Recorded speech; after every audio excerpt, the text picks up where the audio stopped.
Good morning प्यारे साथियों। आज हम लोग खाद्य संसाधन पशु वाला जो चैप्टर है, इसमें जो नया टॉपिक आज हम लोग शुरू करेंगे, इस टॉपिक का नाम है कुक्कुट पालन। ठीक है, क्या है? कुक्कुट पालन। ठीक है ना? कुक्कुट पालन, ये हम लोग का आज का टॉपिक है। ठीक है, और मैंने कल भी आपको बताया था कि कुक्कुट पालन में कई सारे कुक्कुट जो फॉर्म में हम लोग पालते हैं ना, उसके बारे में है। तो कुक्कुट में आपको क्या क्या आता है? कुक्कुट में आता है आपको मुर्गी। ठीक है, मुर्गी हो गया, बत्तख हो गया, टर्की, टर्की, और टर्की के अलावा एक और चीज था, वो आपका हंस है ना। क्या था? हंस। ठीक है, तो ये कुक्कुट के अंतर्गत ये सब चीजें आती हैं। कुक्कुट के अंदर ये सभी चीजें आती हैं, अर्थात ये कुक्कुट पालन में आती हैं, है ना। तो अब हम लोग यहाँ पे कुक्कुट पालन क्यों करते हैं, किस लिए करते हैं, इनके बारे में डिटेल डिस्कस करेंगे। ठीक है, देखिए, जो कुक्कुट होते हैं ना, कुक्कुट का पालन हम लोग अंडे के लिए करते हैं और इसके साथ साथ मांस के लिए। कुक्कुट का पालन किस लिए करते हैं? अंडे और मांस के लिए किया जाता है। ठीक है, जो कुक्कुट होता है, इनसे जो प्राप्त उत्पाद होते हैं, प्राप्त उत्पाद में प्रचुर मात्रा में प्रोटीन पाया जाता है। ठीक है ना, जो तो अंडे होते हैं या जो मांस होते हैं, इसमें प्रोटीन पाया जाता है। क्या पाया जाता है? प्रोटीन पाया जाता है, और प्रचुर मात्रा में, है ना। जितना चाहिए उतना की मात्रा में आपको प्रोटीन पाया जाता है। आप डॉक्टर को भी देखते होंगे कि वो सलाह देते हैं कि अंडे का सेवन करें, मांस मछली का सेवन करें प्रोटीन के लिए, है ना। बेसिकली प्रोटीन के लिए इसका सेवन करने को कहा जाता है। ठीक है, तो आर्थिक लाभ के हिसाब से इनका पालन किया जाता है और इनका प्रजनन किया जाता है। तो आर्थिक लाभ के लिए इनका पालन प्रजनन कराना ही क्या कहलाता है? कुक्कुट पालन कहलाता है। ठीक है, किनका किनका? तो मुर्गी, बत्तख, टर्की और हंस जो है, इन सबों का आर्थिक लाभ के लिए पालन किया जाता है, प्रजनन कराया जाता है इनको। तो उसे हम लोग क्या कहते हैं? उसे हम लोग कुक्कुट पालन के नाम से जानते हैं, या उसे कुक्कुट पालन कहते हैं। ठीक है, इसे हम लोग ज्यादातर जो प्रचलित भाषा है इंडियन लैंग्वेज में, उसे हम लोग मुर्गी पालन कहते हैं। क्या करते हैं? मुर्गी पालन। ठीक है ना, जो हम लोग बेसिकली इसमें ज्यादातर हमारे यहाँ मुर्गी को ही पाला जाता है ना। बत्तख को, टर्की को या हंस को कम पाला जाता है, मुर्गी ज्यादा पाला जाता है। तो इसे बोलचाल की भाषा में बेसिकली मुर्गी पालन ही कहते हैं हम लोग। कुक्कुट पालन को क्या कहते हैं? तो मुर्गी पालन कहते हैं। ठीक है ना, तो देखिए, मुर्गी पालन कहा जाता है। अब यह क्या है कि जो कुक्कुट पालन है, कुक्कुट पालन में उच्च नस्ल वाले अंडे देने वाले मुर्गियों का पालन किया जाता है। ठीक है ना, उच्च नस्ल वाले जो अंडे देने वाली मुर्गियां होती हैं, बेसिकली इनको हम लोग अंडे देने के उद्देश्य से पालते हैं, मांस देने के उद्देश्य से पालते हैं। तो जो उच्च नस्ल की अंडे देने वाली जो मुर्गियां होती हैं, उसे लेयर कहा जाता है। क्या कहा जाता है? लेयर। जो उच्च नस्ल की मुर्गी होती है, अंडी देने वाले, क्या देने वाले? अंडे देने वाले। ठीक है ना, देने वाली, तो इसे हम लोग क्या कहते हैं? इसे हम लोग लेयर के नाम से जानते हैं। किस नाम से?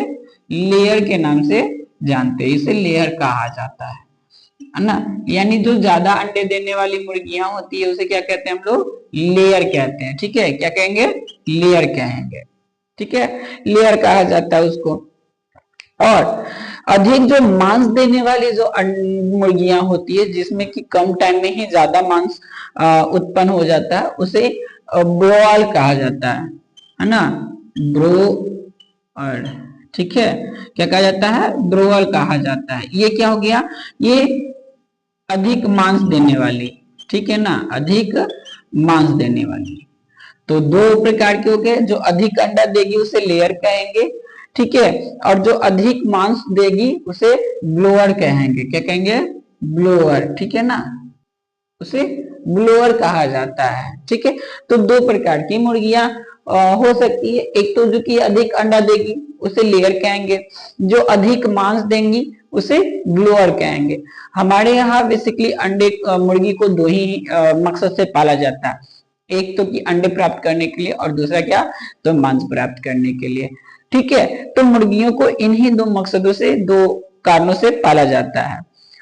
जो मुर्गी पालन है ये एक प्रकार से लोकप्रिय व्यवसाय भी माना जाता है, क्योंकि अधिकतर लोग ना मुर्गी पालन कर लेते हैं। ठीक है, क्यों करते हैं? क्योंकि इसमें ना बहुत ही कम लागत लगता है ना। स्टार्टिंग में जो लागत लगती है कम लगती है, ज्यादा लागत नहीं लगती है। और इसके रख रखाव भी आसान होते हैं काफी ज्यादा ना। बस एक ऐसा मतलब एरिया बना लिया जाए जिसके अंदर मुर्गियों को पालन किया जाए और उसको बाहर नहीं जाने दिया जाए। बस ऐसा एक एरिया बनाना है जहाँ पे वो आसानी से रह सके। तो इसलिए इनका लागत भी कम है और इनका रख रखाव भी काफी आसान होता है। इसलिए इस ये जो है ना लोकप्रिय एक प्रकार से व्यवसाय है। और तो और क्या है कि इसे छोटी सी जगह में भी चलाया जा सकता है। ये ऐसा नहीं कि इसे चलाने के लिए यानी पोल्ट्री फार्म को खोलने के लिए, कुक्कुट पालन के लिए जो जगह चाहिए वो काफी बड़ा चाहिए, नहीं, छोटी से जगहों पे भी आसानी से इसे रखा जा सकता है, पाला जा सकता है। हाँ, और इससे ये भी होता है कि इंस्टेंटली मतलब तुरंत लाभ भी मिलने लगता है। 1 से 2 महीने बाद जब आप मुर्गी पालन करेंगे तो 1 से 2 महीने में इससे आपको लाभ मिलता हुआ भी आपको दिखाई पड़ने लगेगा। मुर्गियों की जो कुछ देसी नस्लें हैं, है ना, तो इसमें कई सारे नस्ल है, जैसे असील है, बसरा है, कोचिन है, ब्रह्मा है, चिटगांव है और घाघुस है। ठीक है, तो देसी नस्ल कौन कौन सी है इसकी? देसी नस्ल, ठीक है, देसी नस्ल की जो मुर्गियां हैं जिसमें आपको असील है, ब्रह्मा है, ठीक है, ब्रह्मा। तो जो देसी नस्ल है, देसी नस्ल में ये मुर्गियां आती है, असील, ब्रह्मा, कोचिन, बसरा, घाघुस। ठीक है, ये सब जो मुर्गियों की नस्ल है वो देसी नस्ल की मुर्गियां हैं। कौन सी मुर्गियां हैं? तो देसी नस्ल यानी कि भारत में पाए जाने वाली ये नस्ल की मुर्गियां होती हैं। ठीक है, इसके अलावा ये जो नस्ल होती है ये मुर्गियां कद में छोटी होती हैं, ज्यादा बड़ी नहीं होंगी। ठीक है, और लेकिन ये चूंकि कद में छोटी होने के बावजूद ये काफी मजबूत होती हैं, है ना, काफी ज्यादा क्या होती है, स्ट्रांग होती है, मजबूत होती हैं। और इनमें प्राकृतिक रूप से रोग जो निरोधक की क्षमता होती है वो भी डेवलप होता है। अर्थात इसमें रोग जो होते हैं ना बहुत ही कम लगते हैं, है ना, बहुत ही कम रोग होते हैं इनमें, क्योंकि इनमें रोग निरोधक क्षमताएं पाई जाती है। देखिए, लेकिन इसमें कुछ खामी है। क्या खामी है? कि आकार में छोटी होती है, बहुत धीरे धीरे बढ़ती हैं और साथ ही साथ छोटे और कम संख्या में अंडे देती हैं ये, है ना। इसमें खामियां यही है कि एक तो ये आकार में छोटी है, ठीक है, कोई बात नहीं है, आकार में छोटी है तो चलेगा, लेकिन ये बढ़ती भी बहुत धीरे धीरे है। और जो अंडे देती है वो छोटी होती है और कम संख्या में अंडे देती है, ये जो देसी नस्ल की जो मुर्गियां होती हैं। ठीक है ना, इससे जो उत्पाद होता है लगभग जो साल भर का जो अगर आंकड़ा देखा जाए तो ये लगभग साल भर में, पूरे साल में केवल 60 अंडे ही प्रति साल दे पाते हैं। 60 अंडे, ठीक है ना, प्रति वर्ष ये दे पाती हैं। तो ये जो देसी नस्ल है ना, इसी वजह से देसी नस्ल को कम पाला जाता है। मुर्गी पालन में अगर देसी नस्ल को पालेंगे तो ये हमारे लिए फायदे का व्यवसाय नहीं है ना, ये घाटे का व्यवसाय हो जाएगा। क्यों हो जाएगा? क्योंकि ये छोटी भी होती हैं, कम बढ़ती हैं ना, धीरे धीरे बढ़ती हैं, अंडे भी दो देंगी तो एक साल में लगभग 60 अंडे ही देंगी। तो इसलिए ये क्या है, नुकसान का भी एक व्यवसाय हो जाएगा। अगर बात करें कुछ विदेशी जो नस्ल की मुर्गियां होती है, तो ये देसी नस्ल की जो मुर्गियां होती है इनका पालन सफलता पूर्वक हमारे देश में भी किया जा रहा है। आज के डेट में, है ना। कई सारे ऐसे मुर्गियां हम लोग पालते हैं जो हमारे देश की नहीं है, वो विदेशी नस्ल की मुर्गियां हैं, जिसे हम अपने देश में भी पालते हैं, है ना। और ये क्या है कि केवल ज्यादा मांस ही नहीं बल्कि अंडे भी अधिक मात्रा में देती है ना। क्या है कि ये बढ़ती जल्दी है, ग्रो बहुत जल्दी कर जाती है, और अंडे के मामले में ये अंडे भी ज्यादा देती है, और इसका अंडा जो ना देसी नस्ल की मुर्गियां जो थी उससे बड़ा अंडा होता है, ठीक है। और ये जो अगर विदेशी नस्ल की बात करें हम लोग, विदेशी नस्ल की, ठीक है, विदेशी नस्ल की मुर्गियों की अगर बात करें तो इसमें कई सारी मुर्गियां आती हैं, जिसमें कि एक व्हाइट करके होता है, ठीक है ना। कौन सा है? व्हाइट, ठीक है। व्हाइट करके एक आपका हो गया, लेग हॉर्न हो गया, ठीक है, लेग हॉर्न, लेग हॉर्न हो गया ना। देखिए, तो विदेशी नस्ल में कौन कौन सी है? विदेशी नस्ल में जो आपकी मुर्गियां होती हैं, विदेशी नस्ल में व्हाइट हो गया, लेग हॉर्न हो गया, रॉक ऑस्ट्रालार्म हो गया, सेंसेक्स हो गया, ससेक्स करके, ब्लैक माइनोर्का हो गया, रोड आइलैंड रेड। ये जो है ना, ये सब आपका विदेशी नस्ल की हो गई, ठीक है ना। कौन सी नस्ल की है? तो ये विदेशी नस्ल की मुर्गियां हो गई, जो कि हमारे देश में भी आज के डेट में इसको पाला जाता है, सफलता पूर्वक पाला जाता है, ठीक है। जो देसी नस्ल की मुर्गियों का प्रजनन होता है, या उच्च नस्ल की विदेशी जो प्रजाति हैं, मुर्गियां हैं, इनसे करा करके आज के डेट में इच्छित गुण वाले, जो जिस प्रकार से हम गुण वाले चाहते हैं उस प्रकार से गुण वाले, इच्छित गुण वाले मुर्गियां आज के डेट में प्राप्त किया जा रहा है, ठीक है ना। तो ये हो गया। कह रहा है इसके अलावा कि ऐसी मुर्गियां का केवल शारीरिक वृद्धि ही तेज नहीं होती, बल्कि ये ज्यादा मांस भी, इससे ज्यादा मांस मिल जाता है, और ऐसी मुर्गियां बड़े आकार के और ज्यादा संख्या में अंडे भी देती है। अभी क्या कराया जाता है कि ये जो देसी नस्ल की जो मुर्गियां हो गई, इन विदेशी नस्ल की मुर्गियों के साथ प्रजनन कराया जाता है इनका, ठीक है, जब निषेचन कराया जाता है।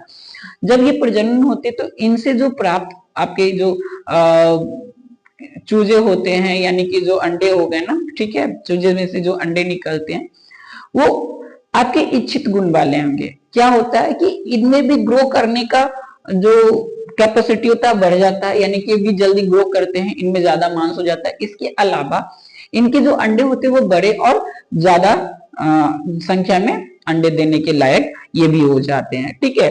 तो ऐसी जो मुर्गियां होती हैं जो कि देसी और विदेशी नस्ल की मुर्गियों के साथ इनको प्रजनन कराया जाता है, उसे संकर नस्ल कहते हैं। क्या कहते हैं? संकर नस्ल कहते हैं। तो हमारे देश में कई प्रकार के संकर नस्ल के मुर्गियों को उत्पादन किया गया है आज के डेट में, या विकास किया गया। तो कौन कौन से होता है संकर नस्ल भाई? तो संकर नस्ल को हम लोग देख लेते हैं, ठीक है ना। संकर नस्ल की मुर्गियां कौन कौन से है? तो इसमें आपका है ILS 82, ILS 82, ये एक संकर नस्ल की है मुर्गियां। HS 260, HH 260, ठीक है, HS 260 हो गया, ये भी संकर नस्ल की मुर्गियां हैं। B77, B77, है ना, B77, ठीक है। ये क्या है? ये सब आपकी जो है ये संकर नस्ल की मुर्गियां हैं। कौन सी नस्ल की हैं? तो संकर नस्ल की मुर्गियां हैं, जो कि इसमें से ISL और जो आपका B77 है, ठीक है, ISL और B77, ये दोनों जो होती हैं लगभग साल भर में करीब करीब 200 अंडे ये दोनों मिलके दे देती हैं। कितना? 200 अंडे पर ईयर के हिसाब से देती है ना। कौन कौन? ILS 82 और B77 जो होता है 200 अंडे पर ईयर इनकी संख्या हो जाती है। जो पहले 60 दे पाती थी हमारे यहाँ की, ठीक है ना, हमारे यहाँ की जो देसी नस्ल की जो मुर्गियां थी वो 60 अंडे ही प्रति वर्ष देती थी। अब ये जो कि संकर नस्ल होता है ILS 82 और B77, ये आपको साल भर में 200 अंडे प्रति वर्ष दे देती है। इसके अलावा जो H260 है, H260 ये 260 अंडे पर ईयर, ठीक है, ये कितना 260 अंडे पर ईयर के हिसाब से अंडे देने लग जाते हैं। कौन कौन?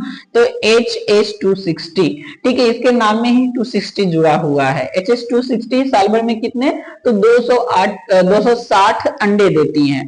ठीक है, इन मुर्गियों में केवल अंडे जनन की क्षमता ही नहीं बढ़ती, ठीक है, बल्कि इनकी खुराक भी कम होती है, यानी कि कम खाना खाती हैं, ज्यादा खाना नहीं खा पाती, हल्की खाना खाती हैं, और हल्के खाना के बावजूद भी इतने सारे अंडे जो होते हैं आपको साल भर में दे देते हैं। ठीक है, अगर बात करें जो एक देसी नस्ल की मुर्गी होती है, वो 12 अंडे देने के लिए 6 केजी भोजन खाएंगी, है ना। जो देसी नस्ल की मुर्गियां होंगी वो क्या करेंगी?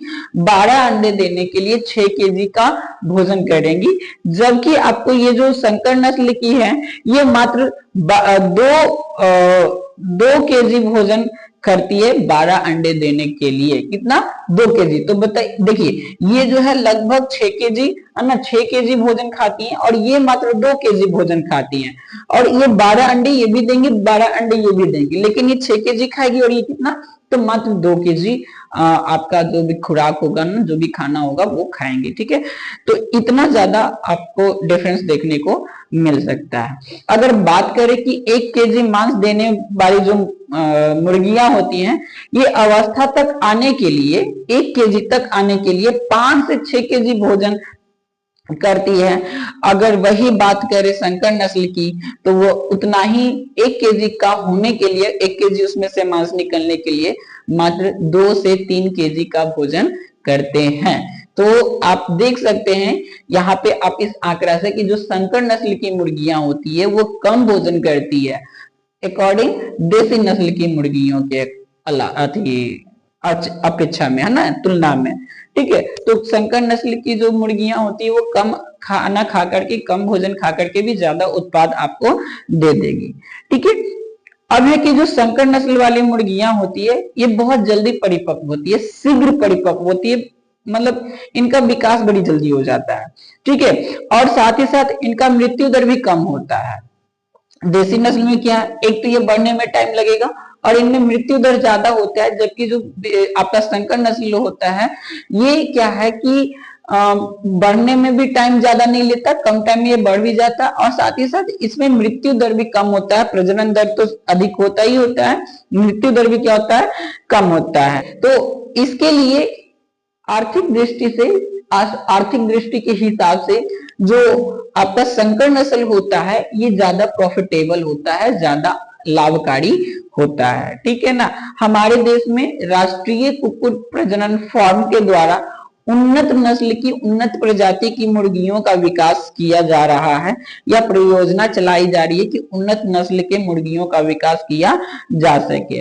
ऐसे प्रजनन फॉर्म कहाँ कहाँ पे? तो ऐसे जो प्रजनन फॉर्म है जो कि आपको राष्ट्रीय कुक्कुट प्रजनन फॉर्म के रूप में चलाए जाते हैं, उनके द्वारा चलाए जाते हैं, जो कि आपको भुवनेश्वर, मुंबई, चंडीगढ़ और ये हिसार घट्टा जो जगह है, इन सब जगहों में खोला गया है ना। कौन कौन सी जगह पे?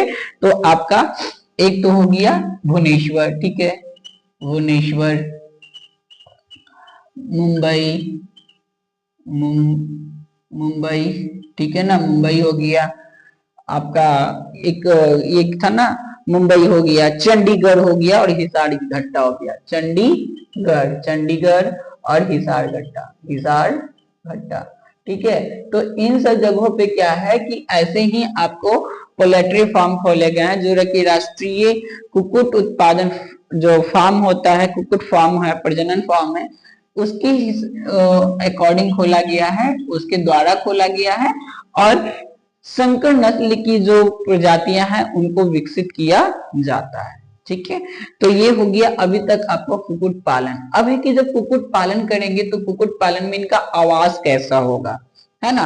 सबसे बड़ा यही है इनका कि आवास इनको किस प्रकार का रखना है। ठीक है ना, क्योंकि रखने के लिए इनको काफी ज्यादा सुरक्षित रखना पड़ता है, तो इसके जो आवास होंगे आपके, ठीक है ना, आवास, तो देखिए आवास के बारे में देख लेते हैं। कह रहा है कि अन्य पालतू पशुओं की तरह इनके कुक्कुटों के लिए भी क्या होगा कि एक उचित आवास की आवश्यकता होती है। ऐसे आवास होने चाहिए जो खुला हो, हवेदार हो, सूखा हो, है ना। देखिए एक सुव्यवस्थित ऐसा जो आवास होना चाहिए, सुव्यवस्थित आवास होना चाहिए जिनमें कि कुकुर जो है प्रतिकूल परिस्थितियों में, जैसे कि वर्षा है, कड़ी धूप है, या अत्यधिक ठंड है, या जो परवच्छी होते हैं इनकी दूसरे जो जानवरों के द्वारा इनको खाया जाता है, उनसे इनको सुरक्षा मिल सके। आवास स्वच्छ होना चाहिए, सूखा होना चाहिए, हवादार होना चाहिए। कैसा होना चाहिए? तो स्वच्छ तो देखिए स्वच्छ तो जरूर होना चाहिए, क्योंकि बिना स्वच्छ के तो कोई उपाय नहीं है। तो आपका स्वच्छ होना चाहिए, हवादार होना चाहिए, और सूखा होना चाहिए, है ना। कैसा होना चाहिए? सूखा होना चाहिए। देखिए तो स्वच्छ हवादार होना चाहिए, है ना, ऐसा इनका आवास होना चाहिए।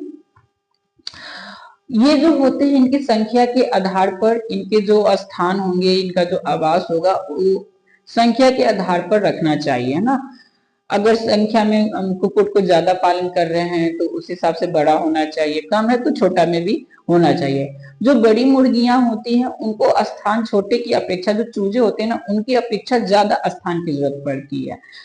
तो क्या करना चाहिए कि उसके हिसाब से उनको उनका आवास बना के रखना चाहिए, ठीक है। दूसरा है कि इनके आवास को नियमित रूप से सफाई होनी चाहिए उसमें, है ना। साफ सफाई पे ज्यादा ध्यान देना चाहिए। पीने के पानी का उत्तम व्यवस्था होना चाहिए, समुचित प्रबंध होना चाहिए, ताकि उनको जब भी जरूरत पड़े पानी को तो उन्हें मिलते रहना चाहिए। इसके अलावा इनका जो फर्श होना चाहिए वो पक्का होना चाहिए, है ना। क्या होना चाहिए? पक्का फर्श होना चाहिए।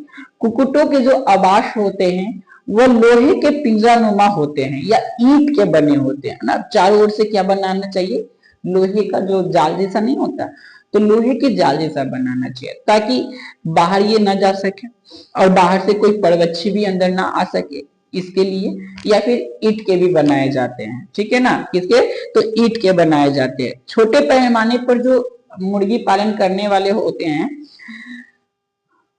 वे जगहों के हिसाब से रिहायशी घरों के पीछे स्थित पड़ित जमीन पर भी इनकी पालन किया जा सकता है, यानी कि छोटे से जगह पे भी आसानी से इनका लालन पालन किया जा सकता है, कुक्कुट पालन किया जा सकता है, ठीक है। तो ये हो गया इनका आवास। अब आवास की बात है इनके आहार, इनको किस प्रकार का आहार देंगे कि ये ज्यादा मतलब जल्दी विकास करेंगे, ज्यादा मात्रा में अंडे देंगे, या फिर इनका स्वास्थ्य जो है वो कैसे ठीक रहेगा। तो अब है आहार के बारे में, ठीक है। नेक्स्ट जो टॉपिक है वो क्या है? आहार। देखिए जिस प्रकार से हम अन्य पशुओं को एक संतुलित आहार देते हैं, एक पौष्टिक आहार देते हैं, उसी प्रकार से ही कुक्कुटों को भी एक पौष्टिक आहार चाहिए, है ना। पौष्टिक आहार चाहिए ताकि ये स्वस्थ रह सके, सही से विकास कर सके, है ना, बीमार ना पड़े। हमारे देश में क्या है कि अन्य पक्षियों के अलावा अंडे देने के लिए ज्यादातर मुर्गियों का ही पालन किया जाता है। यानी हमारे देश में ना ऐसा नहीं कि हम लोग ज्यादा बत्तख पालते हैं या ज्यादा हंस पालते हैं या टर्की पालते हैं, नहीं, हम लोग के यहाँ ज्यादातर अंडे के लिए ना मुर्गियों को ही पाला जाता है, ठीक है। तो अतः इनके जो संतुलित आहार हैं, तो संतुलित आहार पर पलने वाली जो मुर्गियां ना तो अधिक अंडे दे सकती है, असंतुलित अगर भोजन मिलेगा तो मुर्गियां ना ज्यादा अंडे देंगी, ना ही उस प्रकार से उनका विकास होगा, और वो हमेशा बीमार भी रह सकती है, ठीक है ना। तो इसके लिए क्या है कि आपको ना क्या करना है कि उनको एक संतुलित आहार देना है। जितना भी आपका इनकम होता है उस इनकम का लगभग 70%, ठीक है ना, 70% जो इनकम का होता है ना वो खर्च करना होता है इन्हीं मुर्गियों पे। मतलब कहने का मतलब अगर 100 रुपया आपको इनकम हो रहा है तो 100 रुपया में से आपको 70 रुपया जो होता है ना इन्हीं मुर्गियों पे दोबारा खर्च करना पड़ेगा, इनके भोजन पे, इनके आवास पे, इन सब चीजों पे खर्च करना जरूरी होता है। खास तौर से खुराक पे इनका खर्च करना जरूरी होता है।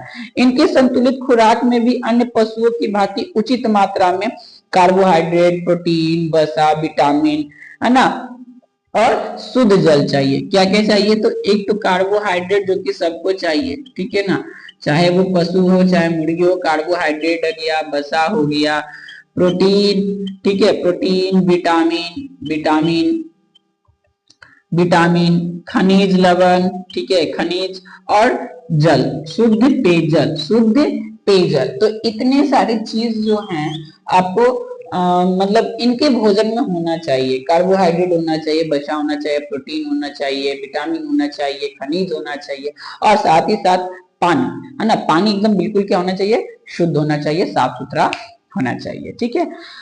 अब की कार्बोहाइड्रेट जो होता है वो मुर्गियों को आहार में विशेष महत्व रखता है, ठीक है, क्योंकि इनको कार्बोहाइड्रेट की ज्यादा जरूरत होती है। तो कार्बोहाइड्रेट इनको गर्मी रख देती है, इनको ताकत देती है, इसलिए इनके भोजन में कार्बोहाइड्रेट ज्यादा होना चाहिए।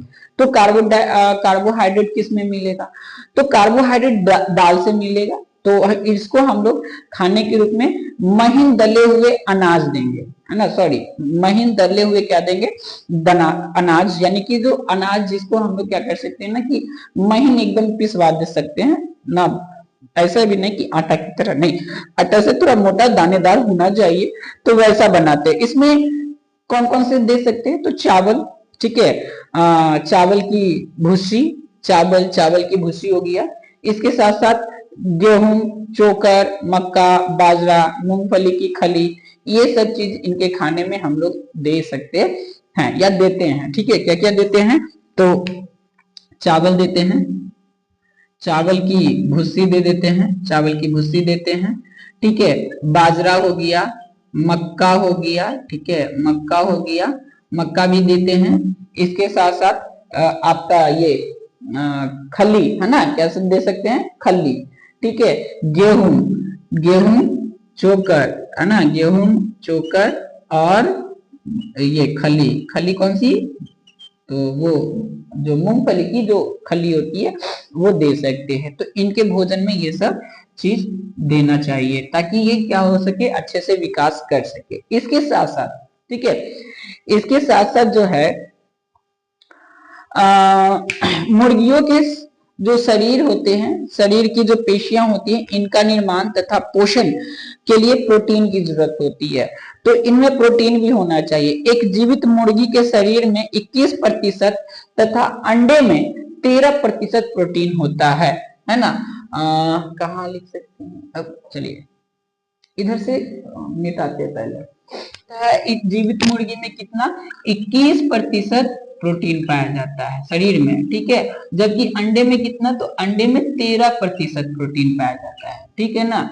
अंडे में आपको 13% प्रोटीन पाया जाता है और जीवित मुर्गी के अंदर में 21% आपको प्रोटीन पाया जाता है। तो उनके शरीर में इनकी मात्रा को बनाए रखने के लिए इन्हें 15 से 25% प्रोटीन की जरूरत होती है ना, ताकि ये अपने शरीर के अंदर में क्या हो सके कि इस प्रोटीन को बना के रखे, ठीक है। तो इसके लिए क्या करेंगे कि 15 से 20% जो प्रोटीन होता है वो बाहर से देना होगा, इनके भोजन में प्रोटीन की मात्रा को देना होगा और इनके उत्पाद के अनुसार इनके जो प्रोटीन की मात्रा इसमें फेरबदल हो सकती है। तो इसके लिए इनको क्या देंगे कि महीन दले हुए अनाज जिसमें कि प्रोटीन की मात्रा मौजूद हो, ठीक है, वो देंगे। इसके साथ साथ चूंकि जो अनाज होता है इसमें बहुत ही कम मात्रा में प्रोटीन होता है, इसलिए मुर्गियों को दलहन, दूध या दूध के जो उत्पाद होते हैं, कैटरपिलर, कैटरपिलर मतलब कीड़ा, ठीक है ना, एक प्रकार का जो कीड़ा होता है कैटरपिलर, ये भी दे सकते हैं। तो प्रोटीन के लिए क्या क्या दे सकते हैं, प्रोटीन के लिए इनको तो एक तो अनाज दे सकते हैं, ठीक है, जिसमें होते हैं, तो अनाज दे सकते हैं, कैटरपिलर देंगे, क्या देंगे, कैटरपिलर, एक प्रकार का ये क्या है, एक प्रकार का ये कीड़ा है, कैटरपिलर कीड़ा है। दूध या दूध के उत्पाद, है ना, दूध के उत्पाद, इसमें भी प्रोटीन मात्रा भरपूर मात्रा में पाया जाता है। तो ये सब चीज जो है मुर्गियों को हम लोग खाने के रूप में देंगे जिससे कि इन्हें क्या मिल सके, प्रोटीन मिल सके, ठीक है ना। अंडे देने वाली मुर्गियों के आहार में खनिज की बहुत मात्रा होनी चाहिए, मतलब खनिज एक महत्वपूर्ण स्थान रखता है। तो इनके अंडे के जो वर्धन होते हैं या जो अंडे के आपका अंडे के जो खोल होता है ना, ये आपको अंडे का खोल कैल्शियम, ठीक है, कैल्शियम और फॉस्फेट का बना होता है। किसका बना होता है, फॉस्फेट का बना होता है। तो अंडे को बनने का जो खोल होता है, ऊपरी जो खोल होता है वो कैल्शियम और फॉस्फेट का बना होता है। अतः इनके भोजन में हम लोग ये बोन मिल क्या दे सकते हैं, बोन मिल यानी हड्डी वाली मिल दे सकते हैं, ना, जिसमें हड्डी हो, हड्डी खाने को दे सकते हैं इनको, ठीक है। हड्डी दे सकते हैं, हड्डी वाले खाना दे सकते हैं, बॉन मिल हो गया। इसके साथ साथ इसको सीप देंगे, पत्थर देंगे, है ना, क्या देंगे, पत्थर देंगे खाने के लिए। पत्थर में मतलब बालू, बालू के कण ये खाते हैं, ठीक है। तो ताकि इनके जो खोल है वो थोड़ा मजबूत हो सके, इसके लिए ये पत्थर भी खाते हैं, तो ये दे सकते हैं, ठीक है। इसके साथ साथ इनके खाने में नमक होना जरूरी है, क्योंकि नमक से भी इन्हें खनिज मिलेगा। तो ये हो गया। रोगों से बचाव के लिए, तंदुरुस्ती के लिए, अच्छे उत्पाद तथा प्रजनन के लिए मुर्गियों को विटामिन की भी आवश्यकता होती है। देखिए हर चीज की इनको ना कार्बोहाइड्रेट, प्रोटीन, विटामिन, खनिज, इन सब चीज की जरूरत पड़ती है, ठीक है। तो इनको खनिज की भी जरूरत पड़ेगी, तो खनिज के लिए विटामिन की जरूरत पड़ेगी। तो विटामिन के लिए विटामिन ए, इनके जो खुराक है उसमें क्या पाया जाना चाहिए, विटामिन ए पाया जाना चाहिए, जो कि बहुत जरूरी होता है विटामिन ए। तो विटामिन ए इनको किस चीज से मिलेगा, विटामिन ए के लिए इनको महीन कटी हुई साग सब्जी भी देंगे। क्या देंगे, साग सब्जी, है ना, साग सब्जी देंगे, ताकि इनको जो है विटामिन ए मिल सके। क्या मिल सके, विटामिन ए मिल सके। हरी साग सब्जी में क्या होता है, विटामिन ए की मात्रा भरपूर होती है, इसलिए इनको ना जो हम लोग साग सब्जी देंगे वो बहुत ही बारीकी काट के देंगे, महीन काट के देंगे, ताकि आसानी से ये खा लें। तो इनके भोजन में हर प्रकार का अनाज भी देंगे हम लोग, प्रोटीन के लिए दूध, कैटापिलर ये भी देंगे, थोड़ा बहुत कीड़ा भी खा सकते हैं ये। इसके अलावा हम लोग बॉन मिल भी देंगे, सिर्फ पत्थर, नमक ये सब भी देंगे, और घास फूस यानी कि साग सब्जी भी हम लोग इसे देंगे खाने के लिए, ठीक है। इन सब चीज ये खाएंगे, तभी जाकर के इनका सही से विकास हो पाएगा और ये सही उत्पाद भी दे सकते हैं। इसके साथ साथ ये आजकल की जो मुर्गियां होती हैं, इन्हें विशेष प्रकार के बनाए गए पैकेट बंद जो आहार होता है वो भी मिल जाता है, जिसमें कि एक संतुलित आहार होता है ना, जो मार्केट में आपको आसानी से भी मिल जाता है। तो आज के डेट में उसको भी दे सकते हैं, उसमें संतुलित आहार होता है, जिससे अंडा और मांस का उत्पादन अच्छा होता है, ठीक है। तो ये हो गया। अब है एक लास्ट टॉपिक है कि इनके रोग के बारे में, ठीक है। रोग के बारे में देखिए हर चीज में, जितने भी आप चाहे वो पालतू पशु पाले, चाहे कुक्कुट पाले, चाहे मत्स्य पालन करे, आगे आने वाला है, ठीक है। तो हर चीज में आपको रोग लगेगा ही लगेगा। तो रोगों से बचाव भी बहुत जरूरी है ना, रोगों से बचाव क्या बहुत जरूरी है। देखिए तो जो कुक्कुट होते हैं, इनमें खास तौर से सूक्ष्म रोगाणु यानी कि वायरस के द्वारा इनमें बहुत तेजी से संक्रमित रोग फैलते हैं, है ना। इनमें किसके द्वारा, वायरस के द्वारा, ठीक है ना, वायरस के द्वारा रोग फैलते हैं, वायरस के द्वारा रोग फैलते हैं, जो कि क्या होते हैं, संक्रमित रोग होते हैं, संक्रमित रोग होंगे, है ना। संक्रमित रोग इनमें बहुत जल्दी फैल जाता है। तो रोगों से बचाव करना भी इनको बहुत जरूरी, अगर इनसे अच्छा उत्पाद और अधिक मात्रा में अंडे चाहिए तो। संक्रमण का नियंत्रण तथा उपचार जो है, अगर समय रहते ना किया जाए तो ये जो रोग होता है महामारी का रूप ले लेता है, और एक मुर्गी से दूसरी मुर्गी, दूसरे से तीसरे, ऐसे करके ना पूरे मुर्गियों के समूह में फैल जाएगा, और आपकी जो मुर्गियां हैं वो मरने लग जाएंगी, महामारी एकदम से आ जाएगा, ठीक है। इनमें जो इनसे क्या होगा कि जो मुर्गी पालक होते हैं, जो कुक्कुट पालक होते हैं, उनको काफी क्षति भी हो सकती है, ठीक है। इनमें खासतौर से जो बीमारी होती है उसका नाम है रानीखेत। क्या नाम है, रानीखेत, ठीक है ना। रानीखेत संक्रमक है, संक्रमक बीमारी है ये। तो खासतौर से इनमें रानीखेत नामक बीमारी फैलती है, और ये बड़े पैमाने पर और शीघ्रता से फैलने वाली रोग होती है, और ये एक प्रकार से जानलेवा रोग भी होती है। जब रानीखेत हो जाती है मुर्गियों को, तो इस रोग में क्या करते हैं कि मुर्गियां जो है ना, खाना यानी कि आहार है वो कम कर देते हैं लेना, है ना, आहार ही कम खाते हैं। इसके अलावा इन्हें पानी या पीलापन के लिए अथवा चूने चूने के समान बदबूदार जो होते हैं, दस्त भी होने लग जाता है, ठीक है ना, मतलब पेट भी एक तरह से समझिए तो खराब हो जाता है रानीखेत नामक बीमारी में। तो ये पानी के समान पतला पीलापन और चूने के जैसा बदबूदार जो होते हैं ना, ये आपको दस्त भी करने लग जाते हैं इस रोग में, रानीखेत में, ठीक है। तरह के वायरस के कारण मुर्गियों में होने वाला रोग एक और है जिसका नाम है हैजा, है ना। रानीखेत हो गया, दूसरा इसमें हैजा भी होता है ना। हैजा मनुष्यों में भी होता है, हैजा इनमें भी होता है। तो दूसरा जो कारण है वो क्या है, हैजा है।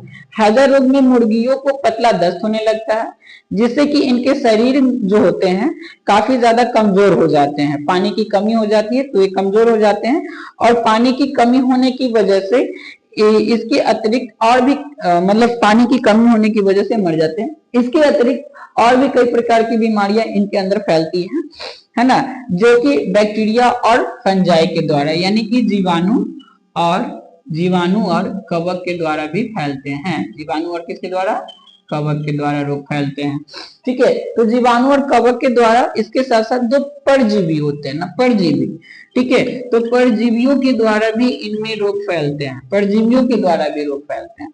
तो कई प्रकार से वायरस के द्वारा हो गए, वायरस के द्वारा रानीखेत, हैजा, ये दो प्रमुख रोग होता है। जीवाणु के द्वारा, कवक के द्वारा, परजीवियों के द्वारा इनके शरीर में कई प्रकार के रोग फैलते हैं। एवं पोषणहीनता के कारण भी ये कई प्रकार से रोग से ग्रसित हो जाते हैं। किसके कारण, पोषणहीनता, अर्थात कहने का मतलब कि जिस प्रकार से इनको पोषण चाहिए, भोजन चाहिए, उस प्रकार से जब भोजन नहीं मिलता तो पोषणहीनता का ये शिकार हो जाते हैं, और उससे भी इनको कई प्रकार की बीमारियां हो जाती है, ठीक है ना, जिसकी वजह से ये मर जाते हैं। और हमारे जो कुक्कुट पालक होते हैं उनको काफी ज्यादा लॉस यानी कि हानि का सामना करना पड़ता है ना। किसी भी प्रकार के संक्रमण के से सुरक्षा के लिए कुक्कुटों के आवास की साफ सफाई बहुत ही महत्वपूर्ण है। साफ सफाई रहेगा तो वायरस, बैक्टीरिया ये सब नहीं लग पाएंगे जल्दी। तो स्वच्छता पर विशेष ध्यान देना पड़ता है। इसके साथ साथ आवासों की स्वच्छता के लिए समय समय पर रोगाणुनाशी रसायनों का छिड़काव भी किया जाना चाहिए ना। कीटों को मारने वाली जो ये दवाएं होती हैं, जो रसायन होती हैं, उसका छिड़काव करते रहना चाहिए ताकि वहां पे ये रोगाणु ना फैल सके, ठीक है। इसके अलावा जो संक्रमण रोग होते हैं उनसे बचाव के लिए समय समय पर उन्हें टीका भी पड़ता है, तो उन्हें टीके की भी जरूरत पड़ती है, वैक्सीन की जरूरत पड़ती है। तो वैक्सीन लगवाना भी बहुत अत्यंत जरूरी होता है अगर इनसे लाभ कमाना है तो, ठीक है ना।